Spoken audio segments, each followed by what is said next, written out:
Okay, question number 3. A 3-meter high cantilever retaining wall is acted on by an active force that varies uniformly from 3 kN per meter at the top of at the base at the top to 54 kN per meter at the base. So 54 sa base, 3 kN sa top. That the flexural rigidity of the wall, assume that the flexural rigidity of the wall is constant. Determine the following. So first is maximum moment in the wall in KNM.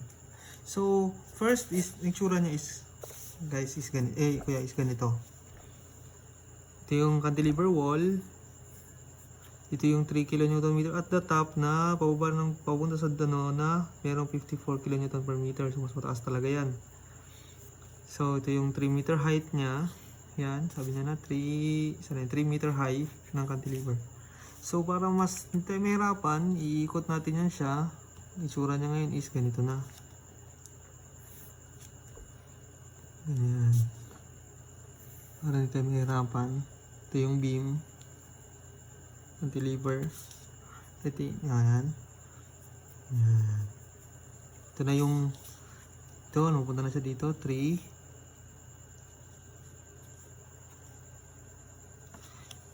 Ito naman yung load. Siguro para hindi tayo mahirapan, lagyan natin ng linya dito. Diba? Yan. Para hindi ka malito, tulak na sila dyan. Ito yung 3 kN per meter. Ito yung 54 kN per meter. So, yan siya. Para hindi tayo mahirapan, hahati natin sa dalawa. Yan na ginawa natin. Rectangular, which is ito. And ito naman yung triangular. Yan. So, first na tanong is maximum moment in the wall in KNM. So, ito yung wall. Kunin natin yung moment dyan. Simple lang. Moment ka lang dito. Bumuka ka dito ng moment ka lang dyan. So, first is yung height is, para mag-moment tayo, kunin natin yung resultant nila. Resultant ng rectangular, resultant ng triangular. In which, kaya gitna ito kasi rectangular siya, half ang hatian. Diyan siya ang pwesto niya. So, sa triangular is 1/3 ng distance nito, 1/3 dito, 2/3 dito, sa tip. Ito yung tip. So, resultant ng rectangular, kunin natin is yung first height niya, 3 kN per meter, times natin sa base na 3 meter. Cancel na yung first meter niya. So, kilonewton na lang. Times natin siya sa distance kasi mag-moment tayo. The moment arm times 3, kalahati ng 3, which is 1.5. Which is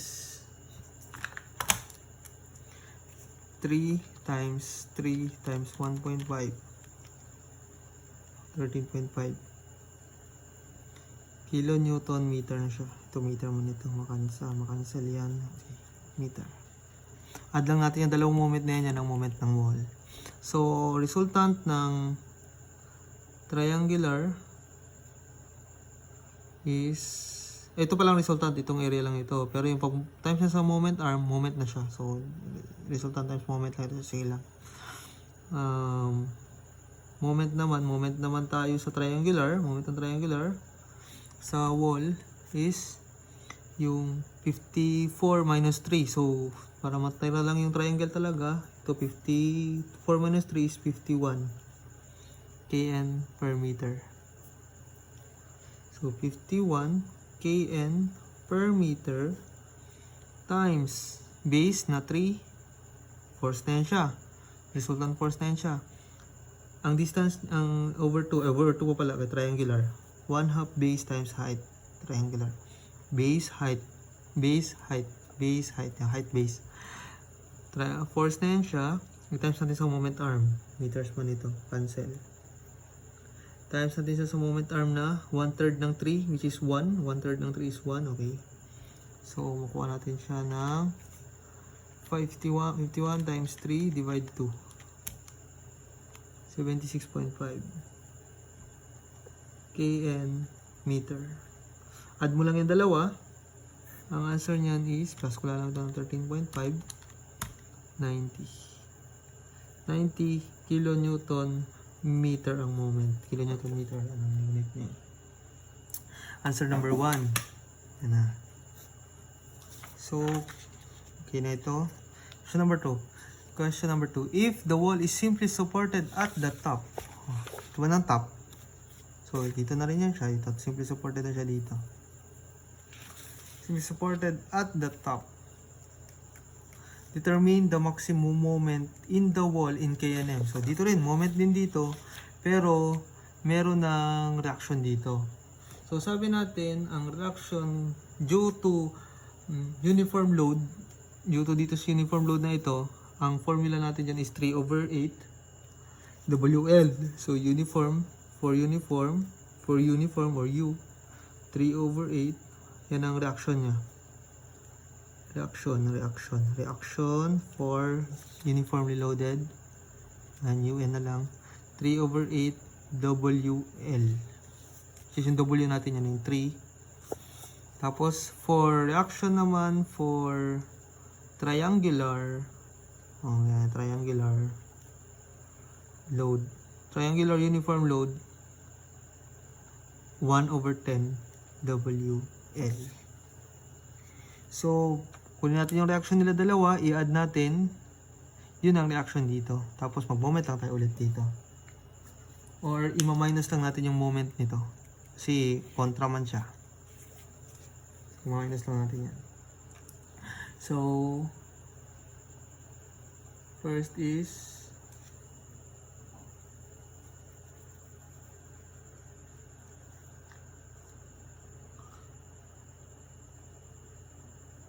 okay.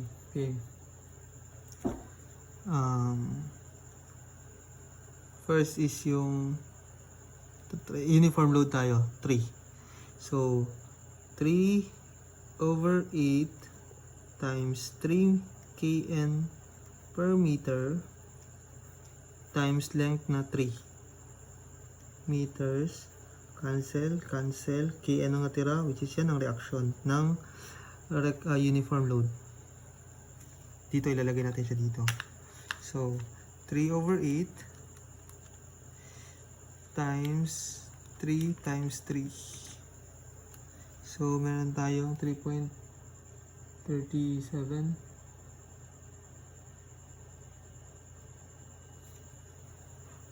3.375 kN. Reaction natin sa uniform loaded. I-add pa natin itong sa triangular kasi dikit man sila. Mag-react para makakuha natin ang reaction dyan. So, ang kabila naman is 1/10 times 51. Height lang ng triangular. 51 kN. kN per meter times length na 3 meters. Cancel. Kilonewton ulit ang matira. Alin sa triangular reaction. Kunin muna natin triangular reaction niya. 1/10 or 0.1 times 51 times 3.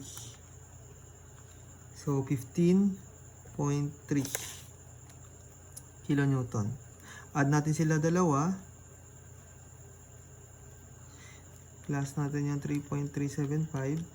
Yan na ang reaction dito. So, nagkaroon tayo ng reaction dito na paakyat na 18.675 kilonewton. Yan na. So, meron na kasi tayong moment dito. I-minus na lang natin yung moment dito para makuha natin yung answer. So, ito yung first answer natin, which is yung 90. So, mangyayari dyan, yung first answer natin is 90. Moment na yan siya. So, maminusan din natin siya ng moment nitong reaction kasi kontra siya eh. Itong moment na ito, it's moment nitong dalawang load. Papunta dito. Tapos, iko-kontra natin yung reaction. So, 18.675 times distance na 3. So, ito KNM. Ito KN. Tapos ito M. So, kilonewton meter na sila. Moment na. So, 90 minus 18.675. Answer is 671 point something.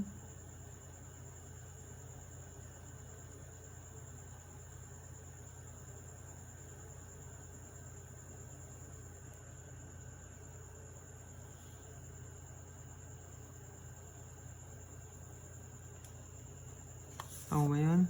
Ulitin natin.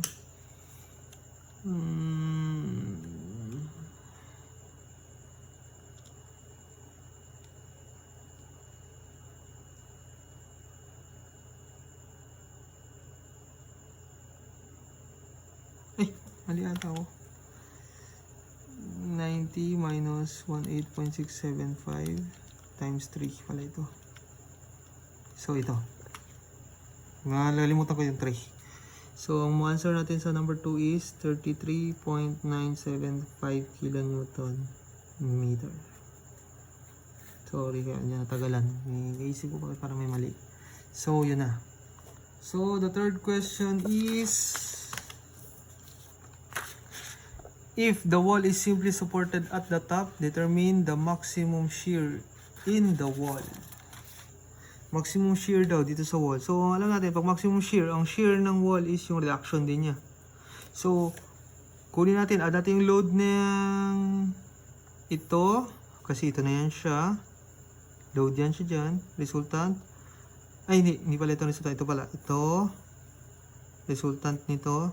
And ito. Resultant ng triangular. Tapos ito. Summation natin yan. Yan ang answer dito. Sige. So, start tayo dito sa triangular. Rectangular na 3 times 3. Positive yan. So, sa rectangular, 3 times 3. So, kn na lang yan siya. Kasi kn man ito. Kn per meter man ito. Tapos ito meter cancel. So, meter na lang. Pababa siya. So, i-add natin yung pababa rin. Pababa versus pataas. Ito plus. Dito naman, 51 times 3 over 2 triangular plus paakyat. I-minus natin ang pala maglaban sa kanya. So, 18.675. The answer dyan, yan ang shear ng or reaction ng wall.